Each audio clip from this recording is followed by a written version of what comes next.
হাসনাত আব্দুল্লার পর এবার রাষ্ট্রপতি মোহাম্মদ শাহাবুদ্দিনকে অপসারণের দাবি জানিয়েছেন বৈষম্য বিরোধী ছাত্র আন্দোলনের অন্যতম সমন্বয়ক সারজিদ আলম।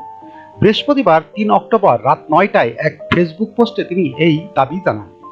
সারজিদ আলম পোস্টে লেখেন, আওয়ামী লীগের বিচার নিশ্চিতকরণ, নতুন সংবিধান গঠন, আওয়ামী দুর্নীতিবাজ আমলাদের পরিবর্তন, হাসিনার আমলে করা সকল অবৈধ চুক্তি বাতিল এবং চপ্পুকে অনতিবিলম্বে রাষ্ট্রপতির পদ থেকে অপসারণ করতে হবে। এর আগে বৃহস্পতিবার দুপুরে রাষ্ট্রপতির অপসারণ চেয়ে একই ধরনের লেখায় ফেসবুকে পোস্ট করেন বৈষম্য বিরোধী ছাত্র আন্দোলনের আরেক সমন্বয়ক হাসনাত আব্দুল্লাহ। উল্লেখ্য, ছাত্র জনতার আন্দোলনের মুখে গত ৫ আগস্ট পদত্যাগ করে বাংলাদেশ ছেড়ে পালিয়ে যান শেখ হাসিনা।